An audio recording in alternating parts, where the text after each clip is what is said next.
everybody. Welcome back to Unlimited Commander. I'm Adam, and I'm joined, as always, by my lovely co-host, Matt. Matt, how's it going? It's going okay. I had a barber laugh at me this week. So, for those out there who don't know, I haven't been working during this stint of my life because I'm training to get a new job, learning new things, and so I don't go out and spend very much money. So the last couple months, whenever I needed a haircut, I just pulled out my clippers, did my clipping, and kept my hair kind of straight. But this week, I was talking to my partner. I decided I wanted to go get a real haircut over at a barber. Just wanted to get out of the house, do something, and do something good for myself. So I did. It turned out pretty good. Yes, it did. But my barber was new to me. Barber, totally, like, since I'm in a new state, I haven't met anyone or started establishing any like real connections in the area. So I wanted to try out this barbershop, and the lady took me in, and at first she was just like getting ready. She asked me what I wanted, told her all the stuff, and then she got through the sides, getting the sides short, and she was going to go up toward the top. Usually I get the top a little longer so that I can comb it back, because that's the way I do. And she looked at it for a second, and she was like, how short do you want it? And I was like, oh, not terribly short. I usually keep it like an inch, maybe an inch and a half sometimes to come back. And then she like pulled up my front hairs, and she said, who cut this short? And she started laughing. And I'm like, that guy, complete unprofessional. He was a maniac. It's like he just took a clipper to my head and just went up. And she just started laughing so hard. And she's just like, well, I'll do what I can. I'm like, you know what? You do what you need to do. It'll grow out. It's no big. Like, do what you need to do to fix it. Make it right. Mike Holmes this thing. It's just so funny because I'm just like, I can't actually like fully take credit on this, but I gotta talk about what was going through my headspace when I just clipped my hair. Do what we gotta do. That's the long and short of it. That's right. In this case, very short. She was. I didn't even realize I set you up there. Always. How about you? Well, first off, it looks great. Thank you. I'm finally happy to have a presentable partner. No, I'm just kidding. It's about time, right? I'm just kidding. Now, if only I could shave on the same day that I get my haircut. No. I don't want to ask too much of you. Things actually around here have been surprisingly good. The last couple weeks of the weather here where I'm at have been unseasonably cold. It was not fun. We got to like the middle of April, like 14th-ish, and then it snowed like 4 inches. Oh my God. And it took every bit of excitement that anybody around here had for like the changing of the seasons as we do. Like, oh, the sun's out, it's getting warm, it's going to be great. And then it just pooped all over it. Done. So we had like a couple weeks of garbage. And then this weekend, it started warming up again, and it went really good. Went and had a beer on a patio and got a little bit of color already. I don't know if you can see, but it's already starting to like color up. Yeah, we got that nice tint of red heading in. Perfect. Yeah, perfect. That's exactly. Don't worry, I tan well. I know you and and then on Saturday we went and had like a fire with a couple of drinks with a friend and having just like chats over a fire. And then on top of that, we went out yesterday and did a little bit of running around in the sun and the sunshine, cleaned up the back patio and dug out my barbecue, and I had our first grilling of the season. All right. Oh my God, it's been so good. We basically cracked. Oh, I forgot one other thing. We went and we found a hot dog vendor outside of a bar on Saturday night on our way home and picked up a street meat hot dog, and it was like the best hot dog either of us. I was, of course, out with Libby, and it was the best hot dog either of us has had in like 2 years. It's fabulous. That's awesome. Oh my God. Sauerkraut and like hot banana peppers, and he had some sriracha mayo. Oh my God. Unreal. If I don't have a decent hot dog or a decent piece of fried chicken in the next like month, I'm going to lose my stuff. Folks, if in like 4 weeks I sound like I've absolutely lost it, it's because I still haven't found any fried chicken in Maryland that I want to eat. Stay tuned for the insanity to ensue. Good golly. That's I hope for your sake and mine that you find something soon, because but the long and short of it is the season's changing and we're all looking up around here. We've got some stuff on the go in like our personal lives that it's nice to think about and talk about. And basically, I guess where this is going is I'm just happy to have you around, Matt. Thank you for sharing this time with me so far. It's been great. I love it. Yeah. So what are we doing today? Well, in continuation of what we did last week, if anybody didn't get a chance to listen to last week's episode, do so. It's great. It's up, and it is a lot of fun. We did... Pause now, actually. Go listen to that one first. Yeah, it might give you a little bit of context for what you're about to get into. But we did a episode where we looked at one of Adam's decks, and I asked questions about specific things that were going on in his deck. Hopefully some of them were pretty funny. Some of them were informative. But the idea was to give you an idea of how different deck builders do different deck building things, and to show that there's no necessary like good or bad to why you choose something. Maybe you didn't know about a card. Maybe you thought this card would fit more in flavor with what you're doing. But for whatever reason, people build the way that they build because of their differences in personalities and stuff. And so I got to take the piss out of Adam a little bit on his deck choices. And so today we're going to do the same thing the other way around. We have picked one of my decks that is something that I enjoy playing on occasion. And Adam's going to look through and tell me and ask me questions about the things that I picked and what's going on.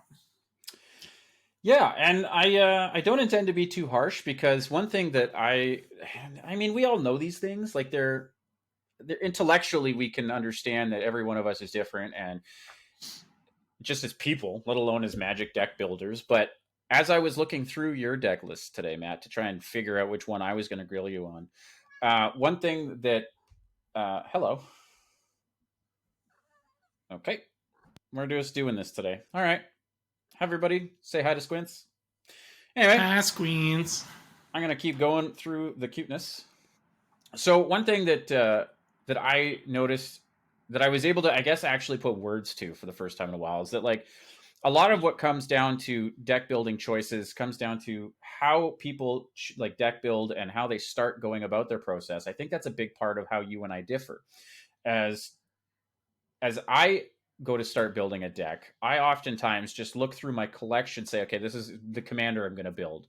And I start looking through the boxes that I have around here of commons, uncommons, start actually like parsing through them and seeing what's in these boxes, and then putting my pile of cards together like that, just because that's the way that I enjoy doing it. It's actually mostly just about enjoyment, because I like looking at all these cards that I've managed to actually sort finally. Absolutely. Whereas I think that you take the approach of this is the commander I want to play, and then you settle in and you're like, how do I make it do this in the best way possible? And so that leads to a lot of difference in choices. And I think that I'm going to probably start pointing out first and foremost about how a lot of the cards that you have chosen for some of this, I think, come down to, well, one, you are of the opinion that if you own a card, it can go in any one of your decks, which I'm super on board with, by the way. I do it with a few of them myself, especially some of like the higher ticket items.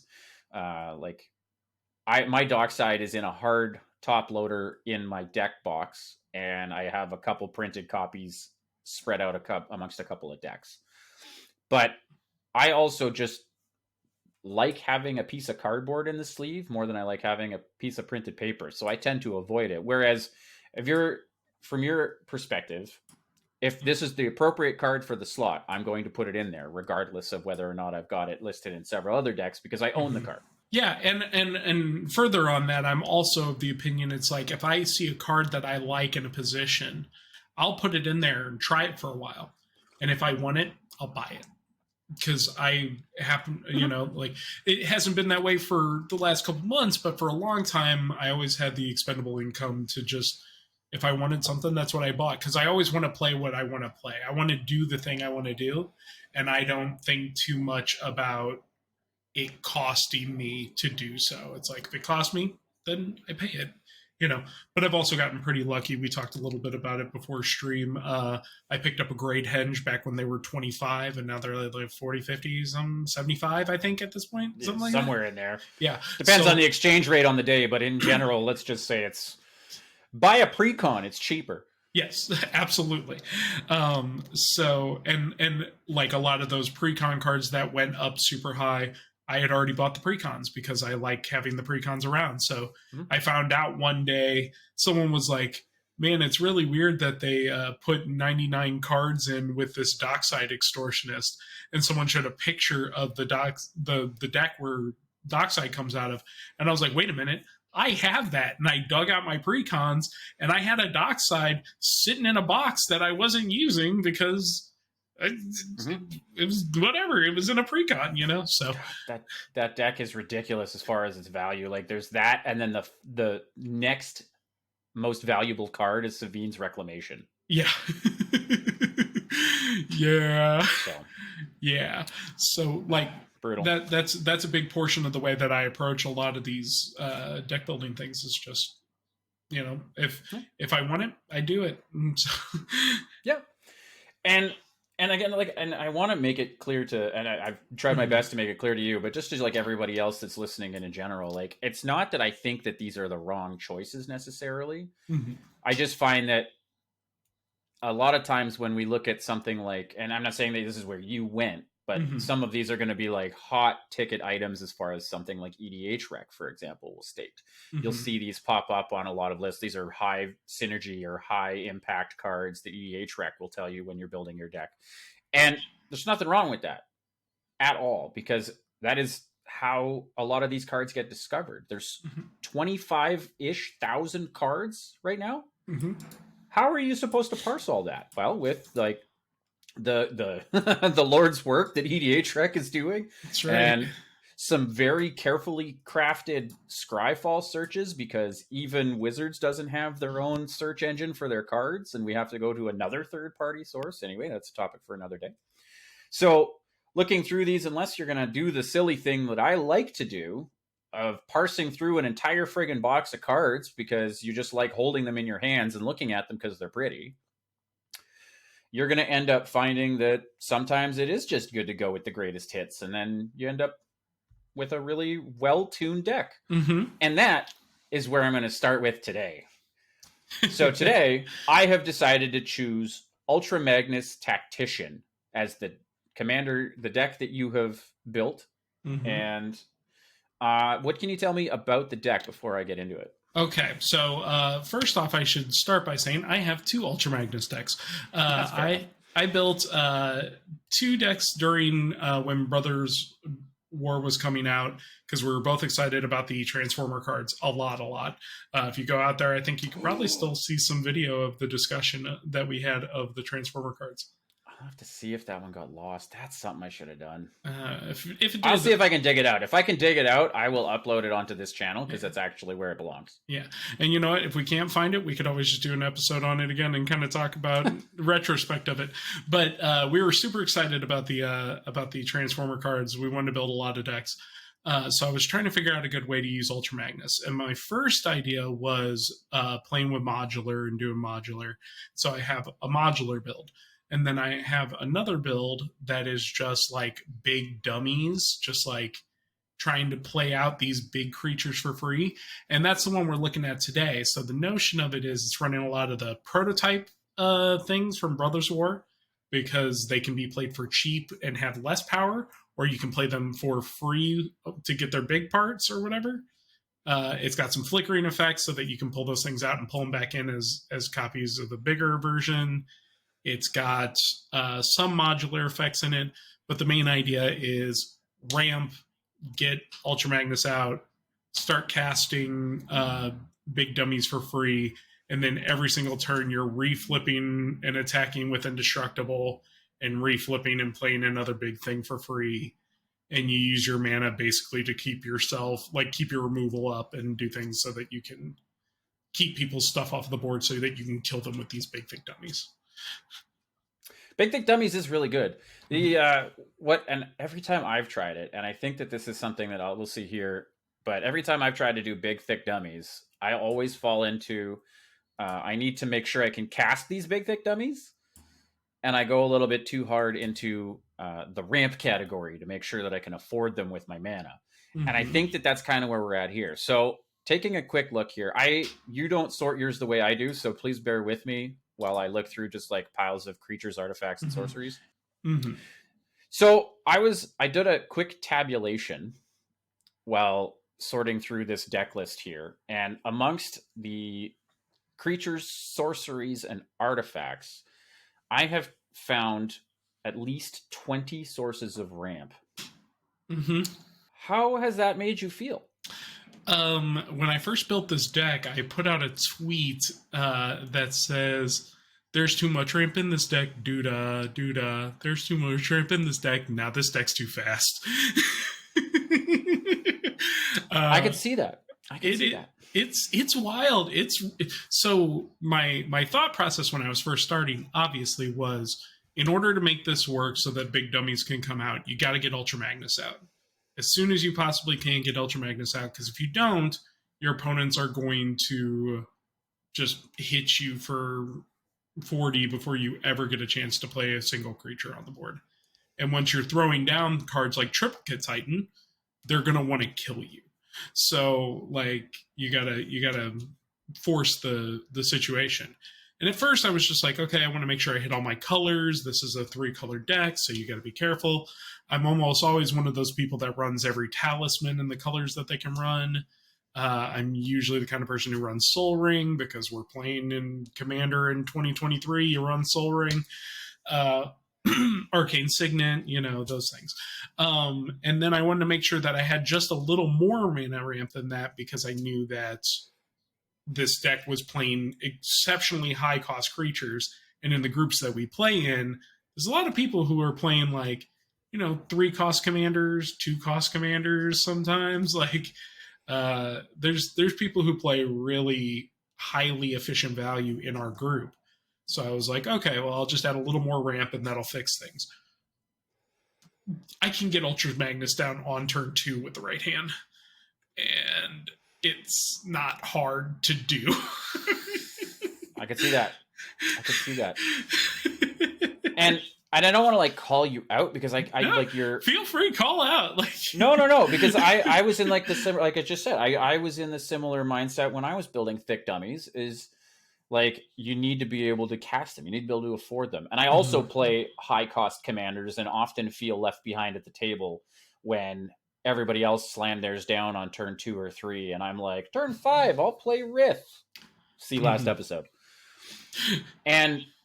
But I gotta wonder how that, in the games you've played, has that felt really good? Is that the way that the deck wanted? Did it do the thing you wanted with that much in there? So I mean, it does, but depending on the game, it can be an entirely different degree. So since we play a lot of on stream games, go to all of our socials to find out when we're playing on people's streams. We tend to play depending on the host, we play a variety of people who are playing a variety of decks.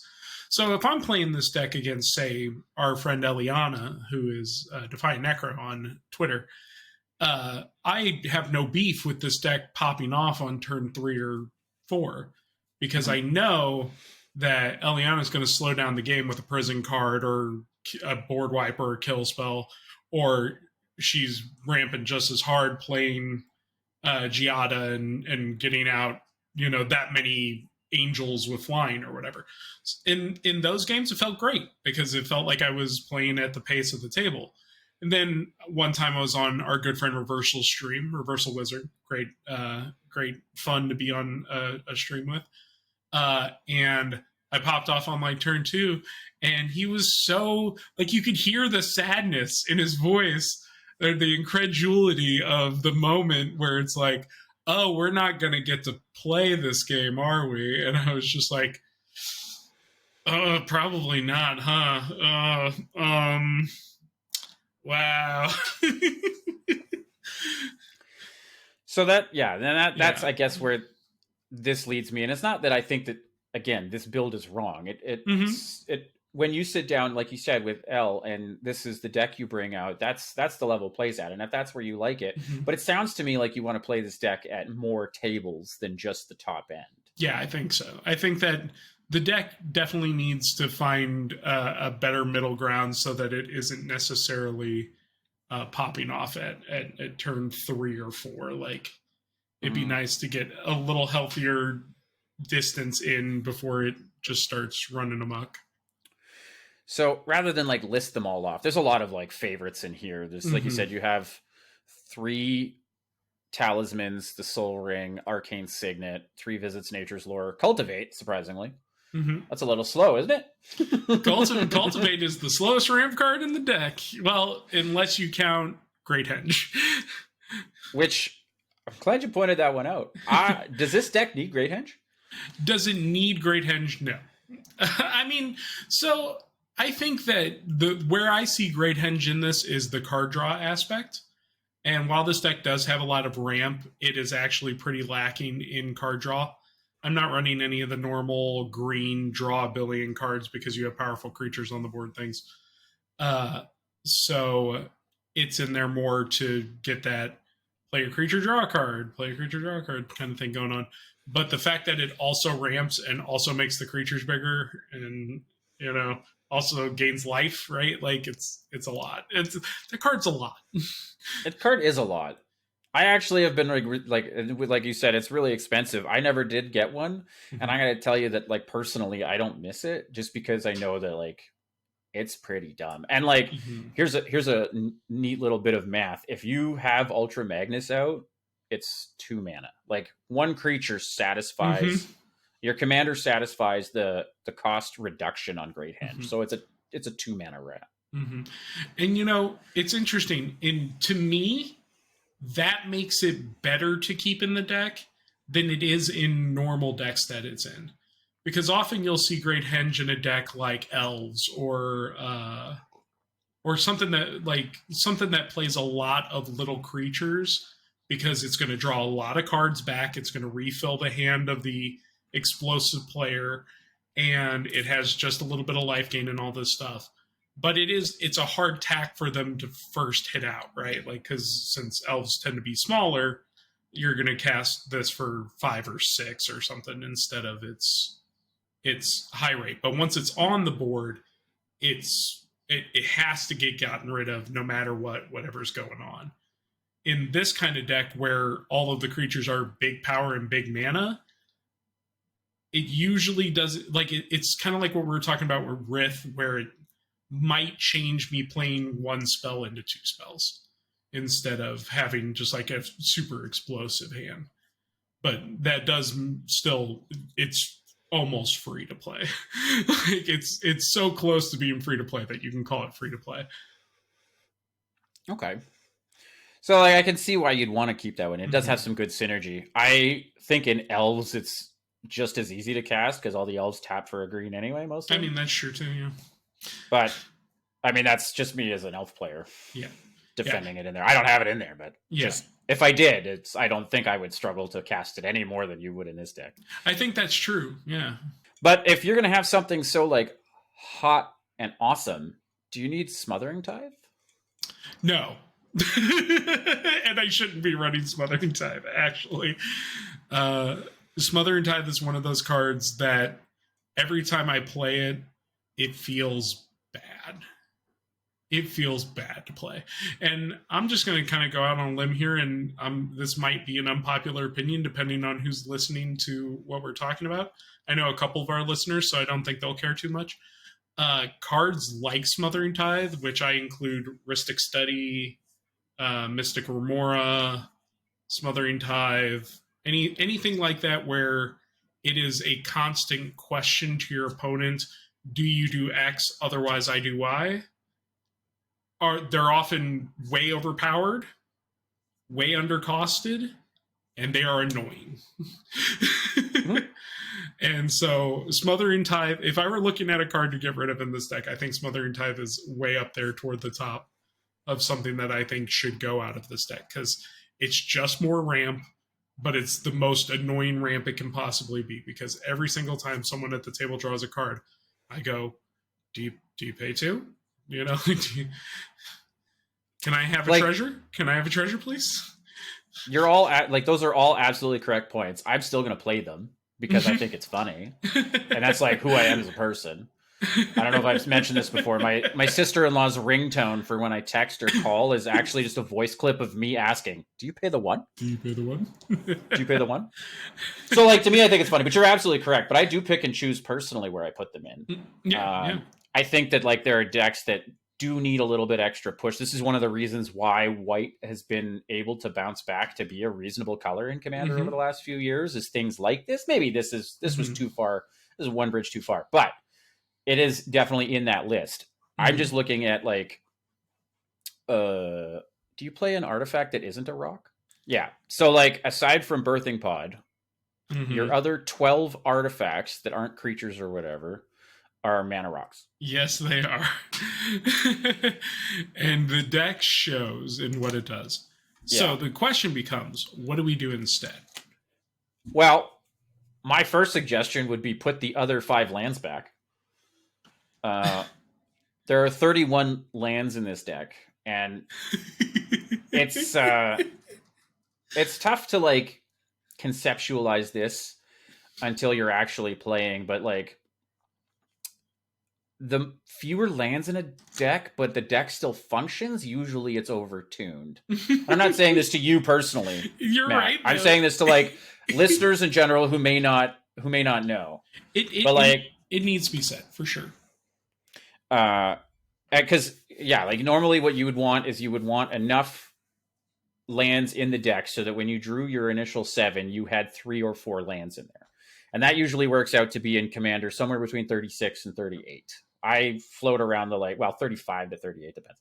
I float like I hit 36 is my number when I start building a deck, and then like once I get to the point where I can tweak it, then I maybe go more or less depending. But say like the only deck I run with this few lands is my elves. And that's mostly because the curve is so low on that deck because everything's 1 mana, and then usually like 1 out of every other creature produces mana because it's just the way that deck runs. But otherwise, like that's usually where you want to go. So like I would say that like pull 5 of these, put the lands back. I think that's right, actually. And again, like it's funny you said put the lands back, and I just kind of want to briefly touch on that. So one of the differences between the way Adam and I deck build, which is something that I wanted to talk about last time and didn't get to, is that Adam will pull a bunch more cards than a 100 card deck will do, and then start paring down, like find ways to cut things that are unnecessary or maybe just too good or too bad or whatever, trying to find that balance through subtraction. The way that I tend to build decks is I build upwards and I get to somewhere around 100, like 98, 97, and then I find 3 things that need to go into the deck.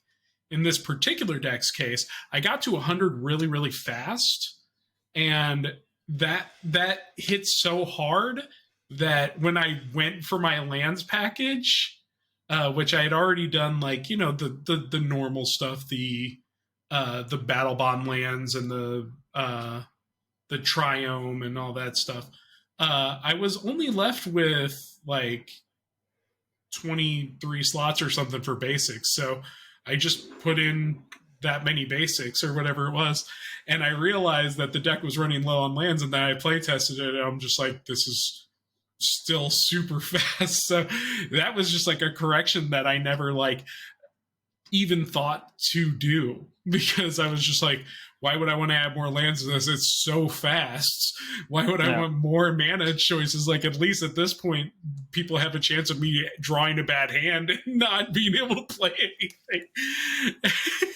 I think if your consideration for your opponent is hopefully I have to mulligan down to 4 so they have a chance, that's probably a good sign that you should put some lands back in. I think that's true. So, yeah, I can see me doing that. Now, on that subject, we do, if you look at some of this mana ramp that we have in here, some of it is better than others. Like, obviously, like we've talked about the talismans. Talismans are really good. Great Henge is really good, but like Darksteel Ingot, not a great card. I mean, like, it's not bad. We talked about it in a previous episode during a hot take. Mm-hmm. But it is 3 mana, indestructible, tap for 1 mana of any color. In comparison to other things, that's not that good. Now, the question is, if I want to do this deck, do I take out the ones that are considered the less optimal ramp to put in those lands? Or do I take out some of the optimal ramp to put in those cards? So, by the way, if you're asking my personal opinion, I would say pull out the optimal ones. Mm-hmm. Because, and this is actually like a philosophy I have in life in general, mm-hmm. you need to swing the pendulum all the way back mm-hmm. so that it can come back and find the middle. So if you're pulling out and you pull out all of the top end, in this case ramp, so that, because right now you're way over here, the pendulum is swung way over, and you mm-hmm. can turn 2, drop a 5 or 6 mana commander, mm-hmm. 5 or 7 mana commander, depending on which side you put it on, mm-hmm. and are still doing it with 31 lands, then the pendulum is way over here. Mm-hmm. So what you do is you swing it the whole way back, and then you see from there where you can tinker around to bring it back to the middle, because you're going to have to figure out where it sucks, because right now it doesn't suck at all. Mm-hmm. It's true. It's very true. So, like, that would be my suggestion. Like, I'm not saying pull out awesome things like Soul Ring. Soul Ring is a commander staple. We all know and love it. Mm-hmm. And I'm not saying, like, pull out every single talisman or whatever have you. But, like, mm-hmm. start with your... I mean, obviously, we've agreed that this doesn't require Smothering Tithe as a deck. Also, yeah. I think, and if I'm being honest, I think that by the time Smothering Tithe comes down, you actually don't care. Mm-hmm. And I think it actually just doesn't forward your game plan at all. Yeah. I think that's true. I think at this point it currently sits there as sort of a jokingly prison card for anybody who wants to overdraw in their deck.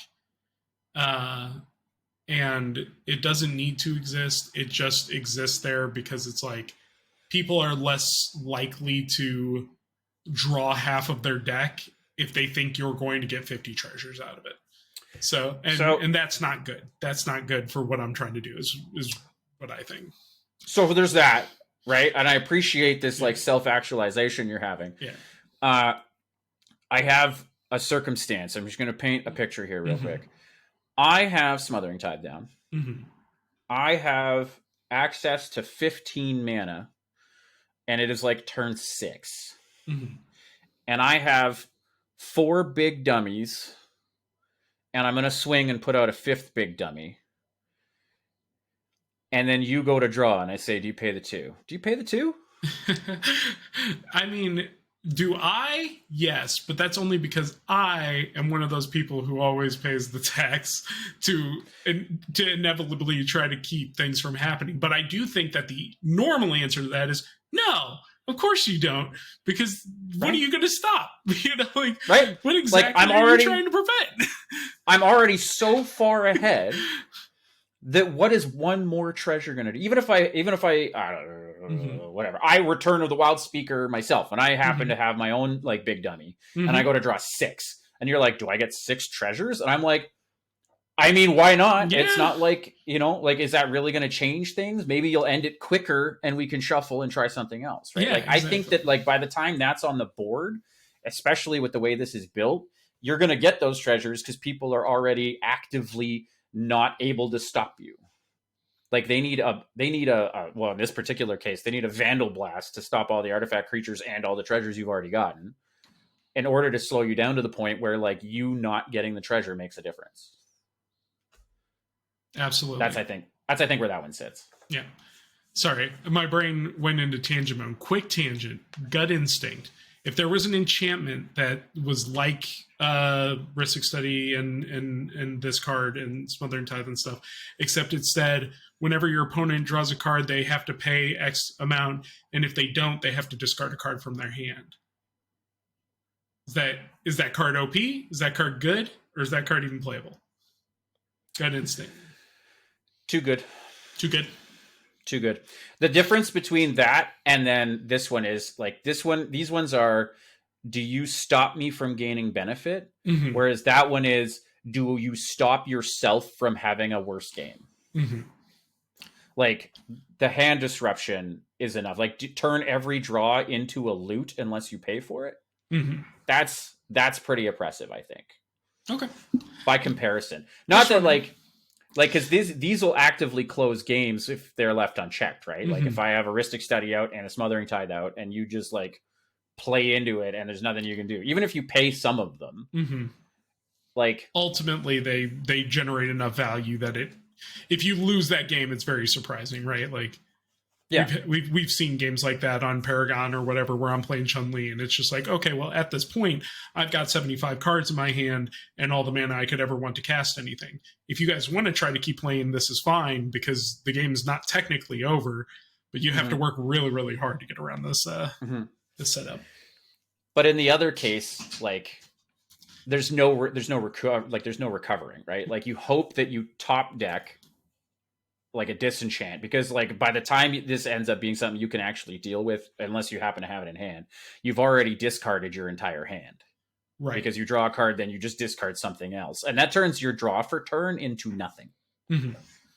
Right? Unless you pay one, even if it's one, right? That's a low enough that like sure it might seem that way, but I think that in practice it's going to end up being, not only will it be annoying, like do you pay the one or do you discard that card you just drew, but also it's actively depleting their resources. Yeah. Whereas this one's just like a deplete yours or increase mine. Whereas in that case it's decrease yours or decrease yours. Yeah. So we think we've solved the ramp issue. Five of the more stellar ramp cards, particularly in this case, I would Smothering Tithe. Like I would probably still suggest trying to whittle that down more. Like I'd say that like even though you're trying to go ham with big things, which I understand and respect fully, I think that you would like, because as a, not as a rule like hard and fast, but I, in a similar situation, okay, with Rith, we looked at mine and my category for ramp was at 12 or 13, something in that neighborhood. So like in that one, I recognize I'm playing a 6 mana commander. Also, commander has gotten way faster than when I built that and all this other jazz. So like I took mine and I left it somewhere around 12. Now, one of those was Mirari's Wake, as we went on in length about, but I still like have good games with like 10 to 13 in there. I think if you were to even bring it back and like just go with your synergies, you would probably have a little bit more, like with 20 pieces. And I'm seeing some of these are actually fully within your wheelhouse in this deck, and I have zero complaints about. Solemn Simulacrum, so good in this deck. Fits it so good. Your Joyra's Familiar, which is an active cost reducer on half the deck. Yeah. Right? Like fits right in there. Super love these ones. Don't touch them. Looking at like 10 of your ramp sources now are 2 mana or less. You could pare down to just that and you would already still be ahead of the game. Yeah, that's fair. I definitely wouldn't pull like Star Compass. I feel like Star Compass is one of those cards that adds a little bit to the deck without being a busted thing. Star Compass is 2 mana, enters tapped, and you add 1 mana to your mana pool of any color a basic land you control could produce. So yeah, it's a slightly worse Reflecting Pool type effect. Yeah. Because Reflecting Pool says any land, I think. Doesn't matter. But yeah, like, and that one's fine. It also enters tapped, so it's kind of like a 3 mana rock anyway. And I would actually say, like, take any one of those 2 mana. I see in your sideboard here, you've got a Cursed Mirror. We've gone on at length about that one. Do that. Also, as a slight side note, my Wand of the World Soul showed up this week, and I already slotted it into the deck in the slot that we talked about last week. Yeah, that is so cool. Like, I think that that's going to be an amazing change. And like, I wouldn't even be against something like that where it's like give things Convoke instead, because when you're playing big dummies and you tap them to Convoke, you have lost the ability to do damage with rather large creatures. So Mhm. it's something that a lot of people don't think about. That. And that was actually the tangent I was going to say, is that that would do really good in here. Not just for that, but you do also have small dummies, Mm-hmm. right? Like if you're casting some of these, like a Joyra's Familiar is only a 2/2 flyer. Mm-hmm. So you tap this, it reduced the cost of the thing that you were casting, and also you used it as part of the convoke cost. Mm-hmm. So like stuff like that could end up going really good in here. So like Yeah. you could also go with some of the more flavorful approaches, and some of these things that we've been talking about are awesome, like the Curse Mirrors, One of the World Souls, etc. Mm-hmm. And give the deck a little bit character for yourself, because then you're going to have like more fun, I think, deciding when it's worth convoking or just tapping it for a white. Absolutely. I just think these cards are cool. Like Wand of the World Soul. I think that card is really neat. The other thing you could do, and like these are good cards, what I'm about to say, but I think that it would like fit in with your game plan a little bit better, Mm-hmm. is something along the lines of like Sword of the Animist or Bitterthorn. Mm-hmm. So yeah, Sword of the Animus, I believe, was originally in this deck, uh, and the reason I took it out was mostly because of Slicer. So here's an interesting thing for you out there who may not have ever gotten to do something like this. Slicer on its front side is at the beginning of each opponent's upkeep, you may have that player gain control of Slicer until end of turn. If you do, untap Slicer, goad it, and it can't be sacrificed this turn. If you don't, then you convert it back to its other side. So if you put a Sword of the Animist on Slicer, you create a situation where you are giving your opponent a creature that they have to attack with, and you are getting the benefit of your Sword of the Animist every turn. Yeah, I And mean, in Slicer particularly, you could just choose not to convert it. yeah, like the thing is that you can always choose to like flip it back over and convert it if you are feeling like you're overwhelming. Mm-hmm. That temptation at the time was just too real for me Okay, because okay, I accept this. yeah, I accept this. and I think that that's true for a lot of players out there, that like sometimes you make unintentional combos that you don't see right off of the bat, and at first you're just like, oh, I just won't do that to somebody. Like, like I used to have a Planeswalker deck that had somebody gave me a Hero Dominaria to put in 5 cost Fury. And then after that, everybody would like just start swinging on me immediately the second they saw a Teferi on the board. And so at one point, I was starting to play the game where I'd play Teferi and I'd be like, okay, I won't -8 him this whole game as long as I don't feel like I'm getting 3v1. Can we accept that as a thing?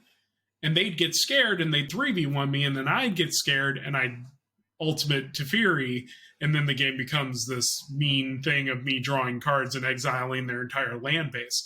And uh, but I think that temptation for a player is too strong, which is why after I took apart my Planeswalker deck, I sold my Hero Dominaria, because I was just like, Mm-hmm. this is too much power for me to that I will feel tempted anytime that anybody is showing even a hint of aggressive behavior toward me to ultimate Teferi and play out the game that way. And that's not cool. No, it's not. I fully understand. And like my story's similar, and I didn't actually play it because we've already known this as like a community. But mine was Urza Lord High Artificer. Mm-hmm. We actually did crack one in our Dominaria remastered stuff that we had opened, Mm-hmm. and I was like, this is too much power. I can't wield this. I can't even. And we actually did offload it for credit at at one of the game stores, because it's too much. And I think that's where a lot of this comes from, because I agree with you wholeheartedly. And this is something that's like floated around in like the online space and like various other podcasts and stuff that I've heard, is that like make your poor choices. And I use poor Mm-hmm. in quotes, but what I'm saying, like, and Yeah. this is good advice that I received, because I was very much in that case too with other decks that I've built and other stuff that I sat down and I was like, I kind of ruined things. Mm-hmm. You make your poor choices in deck building so that you can make the optimal choices at the table. I 100% agree with that.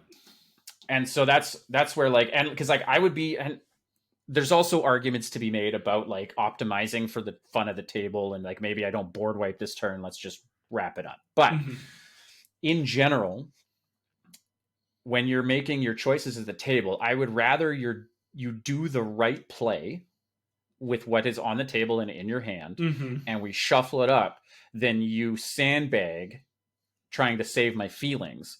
And then when you go home, cut the card that was making everybody feel like crap. I think that's 100% right. And like, even though I tend to take a philosophy sometimes with Commander where I believe everybody says game's got to end, I try to put that into practice as much as possible, where it's like, I'm not saying that I need to win it. I'm saying that a game has to end. And so I'm willing to play the finishers, to play the things that some players will end up leaving out of deck builds for fear of, being called sweaty or whatever. And and then in the moment I can go, has this game gone on long enough? Is everybody ready to shuffle up? I can do this in the moment. But the reality is that you should be doing the poor choices, as you said, the suboptimal choices in the deck building process. Better phrase. Yeah. And do that in the deck building process so that when you come to the table, you play the best game with what you have, and just give people a good game, and do what you need to do. And I think that's one of the things that, like, me personally, but like some feedback I've received, and why I myself, but like us as a grouping, have been such strong proponents of cubing, is that it kind of takes that like decision out of it for everybody at the table when we're all pulling out of a pool of cards. And maybe some of them are really good. Like cubes can have bombs, just like draft sets can have bombs. But if you take out all the stuff that you don't want to see at a table from a cube, then it never hits the table, and nobody has to feel bad about whatever X card is. My cube doesn't have Smothering Tithe because people typically don't like it. Is it a good card? Absolutely. Is there a lot of decks where it fits into? Absolutely. Is it in my cube? Not a chance. Because that way you can have that environment already pre-built for everybody, so that you can sit down and draft out this set of cards and know in advance that the only bad times that are going to happen are a non-bow or an accidental combo. But in general, everybody came in just to like sit down and have some fun with what was already there. Yeah. And it's actually leveled the playing field. We talk about it off cam a little bit, but there's a meta that I like, my last remaining local meta. There's a meta that I play in where like myself and Libby, we stopped playing regularly with these people. And the deck building philosophies went way out of skew.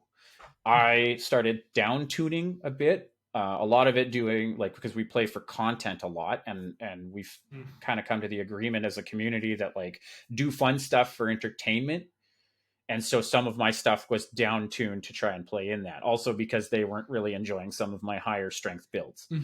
And then while we weren't playing very regularly, they started going in the other direction, where they said they found fast mana and they're like, oh, this is really cool. And I'm never like, that's what they are enjoying right now. And I'm not going to poop on that at all, because they have found a meta that works for them. And like, honestly, that's the dream. Right. But in order to come back and be able to play together again, I brought the cube over and I said, let's do this. And now everybody's having a roughly even amount of fun. And that's, I think, the only thing that you can really hope for, is that everybody has like a roughly even amount of fun. And that's what we hope for when we're making suboptimal choices in our deck too. Yeah, absolutely. If there's anything you take away from the show after multiple episodes, after multiple listenings, the optimal solution is not always the best solution. And like credit where it's due too. Like, we never bring it up. I think it's the first time in, what are we on, 13 and a half episodes so far. Mm-hmm. Credit where it's due. This is where CDH really shines. Yeah. They said, this is what we do. Everybody agreed to it. They play whatever the heck they want, as hard as they want, and everybody's cool with it. Mm-hmm. They don't have this, like, am I going to hurt the table's feelings? Mm-hmm. I've got a lot of admiration for the way that CDH players approach their game. It's not the way that I want to play, but it is definitely a way to play that feels genuine about where they're trying to be. And I think that one of the biggest struggles that Commander players in the casual space have is playing the game they want to play while remaining genuine to everyone, to themselves, and to the table around them. And CEH players do not have that problem. And I always think very highly of the CDH players I know for that. They are being unabashedly themselves. They are playing with people who are being unabashedly themselves and enjoying the game the way that they enjoy the game. Yeah. Yeah. Totally agree. So shout out to them. We love them. Absolutely. Even though we don't play with them. I wouldn't be caught dead over there, but that's just because that's not who I am. Yeah. Nathan, you can pound me into the ground anytime you want. As an open invitation, you heard it here first. So, okay, so we kind of like, we talked pretty heavily about the ramp, and like we've come to a good conclusion on that, I think. There's a couple other things as we get near the end. Fun fact, last week's episode was about an hour and 40 minutes runtime, and then like we scrambled like mad to cut out literally 40 minutes. So I'm going to try and keep this one a little bit neater. I have two cards that do the same thing that I am curious about. Mostly, I guess, like how they played and if they ever came into effect, because it doesn't sound like this deck has ever put you in a position where you weren't going to win. Cloudsteel Kieran and Platinum Angel. Okay. Talk to me about them. Cloudsteel Kieran and Platinum Angel. Okay. So just for people out there who don't know, Platinum Angel is sort of the type example of this card. It is a 7 mana 4/4 angel with flying. You can't lose the game. Your opponents can't win the game. So it is strictly as long as it's out, you can't beat me. You have to deal with this before you can beat me. And then Cloudsteel Kieran does essentially the same thing, except only when it is equipped to a creature. It is 2 and a white for a 3/2 artifact, and then it has reconfigure for 5. So you pay 5 into it to give a creature flying and the Platinum Angel text box. Cloudstone Kieran is in here because I needed something that did flying that I could dump with Ultra Magnus to attach and give something flying. The win-lose thing never comes up, because either I'm way winning or somebody has a solution to Cloudstone Kieran, so it never matters. Platinum Angel was then later thought to be put in here because I'm just like I said, I need flyers. I might as well throw in like the example of flying. But you're right, the text never comes up because either I'm winning so hard that the idea that they can't win the game in the meantime wasn't even a thing. And if I'm losing the game, there is no number of Platinum Angel effects I can put in the game that will keep them from just doing it to me anyway. It seems like they either always have it or they never have it. And so they do tend to be moot choices. Yeah, so like if you're looking for just like evasive creatures, I'm sure you could come up with umpteen other ones that like, you know, trample or menace or something like that I think that those ones would, like, at the very least, they would provide less feel bad for your opponents. And I if it doesn't come up, then it doesn't come up. They just stuck out to me because, as you said, like, you're usually winning so hard that it's basically a finger to the face. You're like, hey, remember that time you weren't winning? Now you're for sure not winning. Yeah. Remember how you were just one turn from comboing off? Well, I'll go ahead and Platinum Angel while I wait to kill you so that you can't combo off while I'm waiting to be able to kill you. Yeah, no, I agree. And I think, like, now that we've had a couple more sets come out since Brothers War, there are more options that I can fill in to, like, like one of the gaps in this deck is evasion in general, right? Like there's not a ton of flying, there's not a ton of trample. A lot of these creatures, they're big, but they're just big, and that's all they are. Now that we've had a few more sets come out, there's a couple things that have come out. Even something as silly as like Goreclaw and Surak, like just being able to give all creatures trample is good enough to push this card over the top. I'd actually have to cast it because it can't come out for free like all the artifact creatures can. But we've definitely had some changes in the format that would allow for me to put out some stuff. Okay, like that's valid. I think that you already were kind of aware that was like unnecessary, I guess. I don't know that unnecessary is the word I would use. I get where you're coming from. Yeah, I mean, that, they fit a slot, but yeah, and like whenever you're playing big dummy decks, your worry is always the second you play down a threat, people are going to be like, "Oh, well, can't have that removal," and then you're back to 0 again, you know. And so your constant idea is, how do I keep myself from dying before my opponents, like, until my opponents no longer have answers to every one creature I play for every 3 creatures they play, right? And so you do things like the overramp situation, and then you think of cards like this where it's like, well, if I have Platinum Angel out, it's a lightning rod for the next time I try to play Ultra Magnus, because they need to be able to beat me if they want to beat me. And I can see where that's coming from. I think that like this is also suffering from that one thing that a lot of people come up with. Is like, I'd rather be the second most scary person at a table. And this is just like another one of those ways that you're already experiencing. And this is just adding to making you constantly the scariest person. And like most people who, I don't know who's done this. And like, there's lots of people that talk about it too. It's not, we're rarely the first person to a topic around here. Oh, like, sure. It is what it is. But the game's been around for 30 years. It's whatever. Yeah.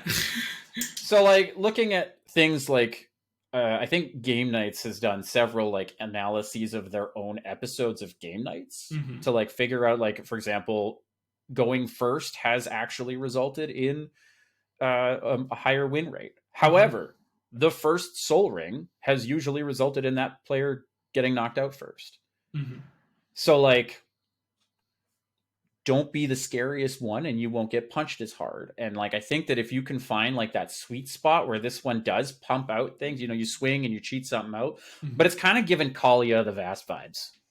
It plays a lot like a Kalia the Vast deck would, where it's your goal is to get down something big and scary and free. And big, scary, and free is always a target maker. Yeah, and so people either just like target out the Kalia deck, or they just don't play a Kalia deck. And I think that you don't want that. I think you're probably going to want to find the sweet spot where like you just like coast under a little bit until you can start punching people in the face really bad. And with that, like, another spot that you could maybe consider, which I know is a little bit of like a boogeyman, but maybe it's something you could work in, is extra combat steps. Actually, I really like extra combat steps. I think that not only do people sleep on them when they're building their own versions of whatever red situation they're doing, but it's also like one of those things that the players across the table don't like. They'll say that's scary and then do nothing about it because they don't really realize fully how good getting an extra combat or two in is, especially when you're running, creatures that are 7s and 8s and 10s, like.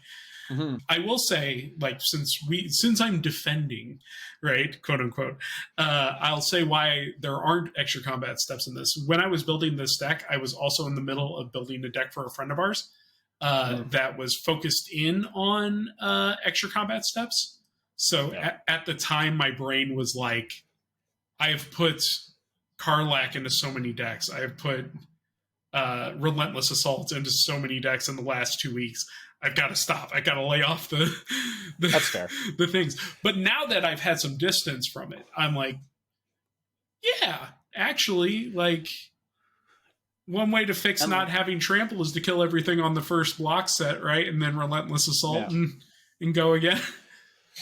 Yeah, and like I think that you would probably do well with like a handful of them. I wouldn't say like that's going to be the new theme, but like I think if you were to take like the cuts you were looking at from ramp and then flesh out things like your land count, your card draw, because I think you're going to need that if you're not just going to like kill everybody with your opening hand anymore. And then like a number of extra combat spells. I think you would find that you would, because then that lets you be explosive without being scary in advance. And that would take that heat off that you're going to not want now that you're not just coming out and like dropping something gigantic on turn 3. And then that would like also give you a little bit more of a like a fun decision puzzle game. I think that you personally, as from like me as your friend, I think that you would enjoy the puzzle a little bit more rather than just like, hey, I slam Ultra Magnus down, I punch face, and then we close it out, we shuffle up, which is awesome. Yeah, I'm not mad at it. It's got its own flavor, but it's definitely not the way that if you watch the way that I play normally is the way that I tend to play. Normally, I tend to play much more like, how do we make these things fit together? How do we, what's the game within the game kind of thing? And in comparison, this is very elementary in what it's trying to do. Ramp and ultra, and it's swing. And it's trying to do it as hard as it possibly can. And like, again, sitting down at like a table with Al or somebody that like in that grouping that they like to really just like jam hard and go as hard as they can. Like just what do they call it? High powered casual, but it's like just sub CDH. Like one of the phrases that's been coming around is cutthroat commander. Where it's like it's still casual. You're not playing within the CDH win on turn 3 things, but you play the high power stuff, the stuff that legitimately is saved for close to CDH but not in CDH, or just playing a sheer number of overwhelming effects and being willing to end a game as quickly as possible, which Cutthroat tends to do fairly quickly, not nearly as quick as EDH, but quickly, right? Yeah, and I know that you don't ever want to be in CDH. You just said it X number of minutes, whatever, however long it is that we've cut stuff out of the episode that far back. Scroll back. But like, I think that like at that point, then like you also aren't super jacked to just like play kind of like that, because then you're gonna like want to do the right plays.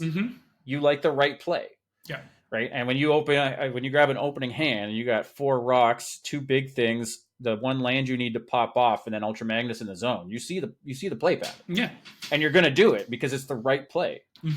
You build the puzzle in beforehand, and then you're going to enjoy it more, I think. Yeah, and in that note, since I feel like that's probably like the end source of this, right? Is like finding that spot where there's actually some choice, because I have alleviated a lot of choice out of this deck in lieu of consistency. Where right now it's very, very consistent, but you are following a straight line. Like it's a linear dungeon. The other version of this deck that I have, the other Ultra Magnus deck, which focuses much more on modular, has a little more of that puzzliness to it. It is still very much a drop all Ultra Magnus, play things for free, and do all this other stuff. But since you need 8 power on the board to make Ultra Magnus go off, the other deck focuses a lot more on like, how can I trigger off all these things to put +1 counters on things to give just enough of that power to go so that I can get Ultra Magnus to let me swing in for Indestructible. And so it does a lot more silliness in those play patterns, which is also a very good deck, but it is definitely not quite tuned as hard as this one is, where just swing and hit a triplicate titan and you're done, you know? So I think you're right, though. I think that the best thing to do, and what I'll probably do for people out there watching, if but we've talked about our socials before and everywhere you can find us, but also if you want to find me on Moxfield, it's Knowledge Pool, all one word. If you want to come look at the deck that we were just talking about, it's called Just a Simple Soldier, and you can check out that deck. I will clone this deck and make a copy of it with an extra little tag on it that says UC, so that you know that it's Unlimited Commander. And I will show you the changes that I have made to this deck to reflect what we were just talking about. And if you're out there and you're curious, you can play test both versions of the deck and tell us what you like best. Put it in the show notes. Leave us a comment. Anything that lets us know that you checked it out and what you thought was good and bad about the changes that we're thinking about. Yeah. And I don't really have anything else to grill you about, because honestly, the rest of this is pretty good. We did a quick little, like, and it's not a hard and fast rule that we agreed beforehand, but like there is a very hearty number of like uncommon and common cards in this deck. Mm-hmm. And I think that reflects kind of like how you were willing to like play in the zone and not optimize completely in some spots. As you said, I think you don't run Darksteel Colossus, Blightsteel Colossus, any of that stuff that's just too stupid. Yeah. And so like you knew where you were kind of trying to fit in with the creatures, and it's just everything else that kind of like it just like blew up around you kind of thing. Mm-hmm. And like one of the things you can check in any of my decks on Moxfield, if you look in the sideboard is either full of things that I took out or things I want to put in. And usually it's things that I took out because of whatever was going on. So the sideboard on this particular one, with the exception of I was considering Myria at one point, and I just put in Wand of the World Soul. Everything else is things that I took out, and it's like Darksteel Juggernaut, Cataclysmic Gear Hulk, Darksteel Colossus, and more ramp cards, Helm of Awakening, Hedron Archive, and things like that. And it was all in like an effort to be like, we need to pull this back.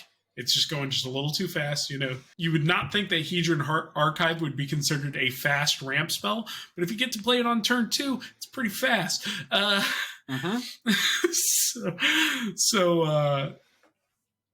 Helm of Awakening was always a net positive for me rather than my opponents. That lowers the cost of all spells by 1 generic, yours and your opponent's. But that means that you are playing 9/9s at 1 cheaper, and your opponent might be playing, a couple of elves with 1 less mana cost attached to it. It can add up. It doesn't usually. Yeah. Those kind of, I do agree. I think that there's a lot of stuff that we can pull and add in something different. So I'm hoping that we see those reflections and see how it works. Hopefully I'll get to play this deck again, because I definitely took a break from it after I made somebody cry on stream. Okay. Let's bring it back to the happiness. So I will tell you now. I will allow you to play Darksteel Colossus in this deck under one condition. It is the Secret Lair double-sided Darksteel Colossus that was reskinned as Optimus Prime. I will look up to see how much that version of Darksteel Colossus is, because the regular Darksteel is $10. So if it's less than $10, I'll highly consider it for flavor reasons. Currently going at $5. Perfect. You can't have mine though. Ah, dang. Well, sorry, folks. You know I got all those Secret Layers, the Transformers one.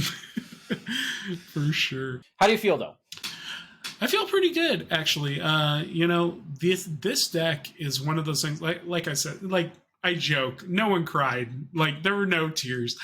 But I will say though that this deck was consistently a problem in pods that I played it in.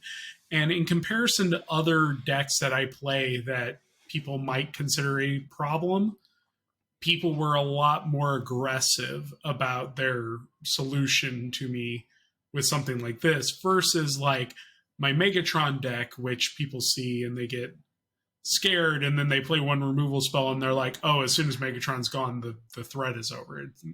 Everything's done. So being able to look at it and kind of get an idea, like I'm already starting to see cards that when I had originally added them, I was like, these are ways to slow down the deck's ability that will still be useful, like things like Marhold Elves Dragon. That I'm like, if I just were to fix the way the deck produces off of the bat, I don't have to play Marhold Elves Dragon to fix what is ultimately not broken. Instead, I'm doing it backwards here. So it's good to get that perspective, which is why I do tell people, whenever you get a chance to, if you can handle criticism, which hopefully you can as an adult playing a game of Magic, children's card game. Don't be so hard on yourself. Ask your friends like how they feel when they play one of your decks, and like talk to them and tell them it's like, because like your main goal in a game of Commander with your friends, hopefully, is not sending them home feeling bad about themselves. Because there are lots of ways you can do that, and none of them have to involve your favorite game. So talk to your friends and like ask them like how they're feeling about a deck. Ask them if they feel like it's too fast. Ask them if they think that there's anything in there that just like when it gets played, it's a total groan fest or whatever, You don't have to read you should read the room, but you don't have to read the room to get somebody's opinion. You can just ask them their opinion. And if you guys are close enough friends, hopefully they will give it to you and not feel like they're giving you any problems. So use that information to help you build a better, more cohesive experience with the people that you love to play the game you love with. And also when like giving criticism, one thing that like I tried today, and something that you can keep in mind if you're ever in the same position. And I'm not trying to like separate us, Matt. You do the same thing to me. Mm-hmm. You'll ask a question. That's why we formulated these episodes like I will grill you about your choices. I'm asking you questions and you're just telling answers. Mm-hmm. And then we just come up with solutions together. Like Smothering Tithe. Does this deck need Smothering Tithe? And your answer was no. But you had the answer. I didn't tell you, mm-hmm. Hey, guy, what are you doing playing Smothering Tithe in this? Mm-hmm. I didn't have to tell you how wrong it was. Mm-hmm. I asked you and you were like, I don't think it does. And that's how most and this is criticism in general, by the way, mm-hmm. like, how do you think we could have done this better? Is much better than here's how you should have done this better. Mm-hmm. So keep that in mind when you're like giving criticism to your friends. Just ask. And always be willing to bring it back to how you feel in the experience of the game that you play. Because someone at your table will respond much better to, when a card like Smothering Tide is played, I always feel like the table is dragged down and suddenly we're all having, this has become a communal project of remembering your Smothering Tithe, or the extra value that you get just makes you way too explosive too fast, and so the rest of us feel like we're lagging behind or something like that. It's always good to bring it back to your feelings, your internal self, and they will always respond better to that than it just being like, Smothering Tithe is OP, don't be a shit, or something like that. Just know that what do we want to do the most here while we're playing Commander? We want to know. We want to drink beer and eat tacos. Of course I know. So, gang, thank you very much for hanging out. If you've got any decks you want us to try and take a little bit of a stab at and help you out with, hit us up down in the comments below or hit us up on any socials. If you have any suggestions for either of these decks, we're always open to hearing about new cards because, there's just not enough flying through our heads at any given moment. Mm-hmm. But in general, thank you very much for hanging out. Matt, thank you so much for being such a good sport about this. Always. On both parts. By the way, you weren't too hard on me, and hopefully I wasn't too hard on you. No. And I don't think that this segment's going away, but we've got a couple other things that we want to bring up. So this is a really good exercise that I was really happy to do. Thank you very much to Snooze Button TV for the excellent idea. This is totally her fault. Thank you, Snooze. And gang, thank you so much for hanging out, Matt. Thank you again. Thank you. And we will catch you next time on Unlimited Commander. Have yourself a great time. Bye.